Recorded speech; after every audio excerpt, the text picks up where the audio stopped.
D'abord, ça a été les mots. Donc, on stigmatisait par la parole, via les médias, par les mots. Après, ça a été les agressions.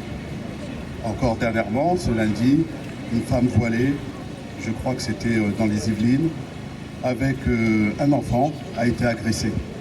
La semaine dernière, 2 femmes voilées ont été agressées.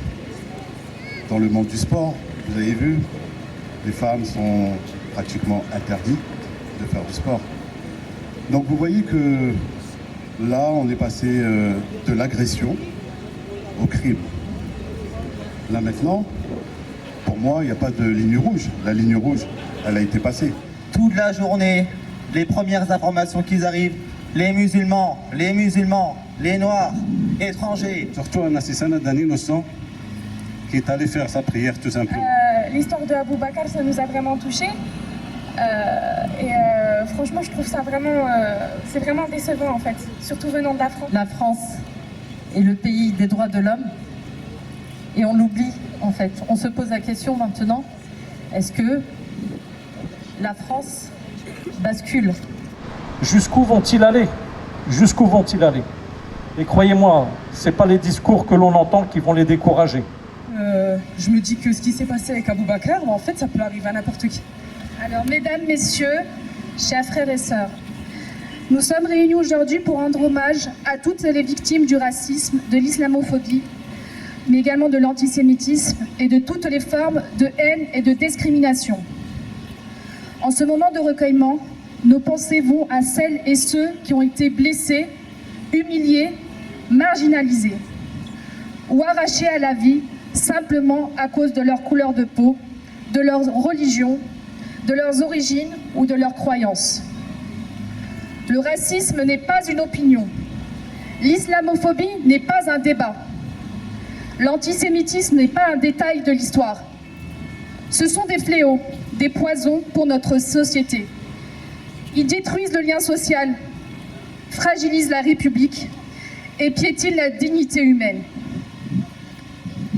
En rendant hommage à ces victimes, nous affirmons notre refus de l'indifférence. Nous refusons de détourner le regard. Nous refusons que la peur, la haine ou l'ignorance divisent notre société. Chaque agression, chaque mot de trop, chaque silence complice est une menace contre notre humanité commune. Cet acte ne sort pas de nulle part. Il n'est ni isolé, ni incompréhensible. Il est le fruit amer d'années de discours haineux, de glissements verbaux qui sont devenus des slogans, de mensonges qui sont répétés jusqu'à devenir des vérités pour certains. Il est le résultat d'un climat délétère, entretenu par des figures politiques qui ont sciemment attisé la peur. Et ces figures politiques sont de premier ordre. Il ne s'agit pas de menus fretin. On a désigné des boucs émissaires, caricaturé l'islam et ceux qui le pratiquent.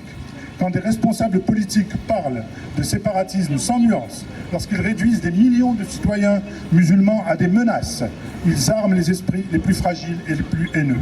Les médias ont aussi une très lourde responsabilité à force de surmédiatiser les faits divers en y accolant systématiquement l'étiquette islam, à force de relayer sans distance les propos les plus extrémistes sous couvert de liberté d'expression. Alors c'est vrai que la liberté d'expression, on l'autorise à certains et pas à d'autres.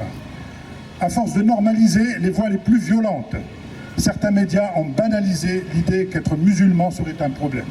Ils ont préparé le terrain, et ce terrain aujourd'hui, eh bien, il est rougi par le sang d'Abou Bakar. Oui, messieurs, que ce soit dans le sport. vous avez du sang aujourd'hui sur les mains. Là maintenant, vous pouvez dire. Il faudra arrêter systématiquement de se dire qu'on n'est pas responsable. Vous êtes bien responsable. Nous tenons aujourd'hui à rendre hommage à Abou Bakar, mais je tiens également à rappeler que Jamel Ben Jabala, qui vient d'être évoqué, a été assassiné ici, dans le Dunkerquois, en août dernier, assassiné par Jérôme Dekoufour, un militant d'extrême droite, un nazi.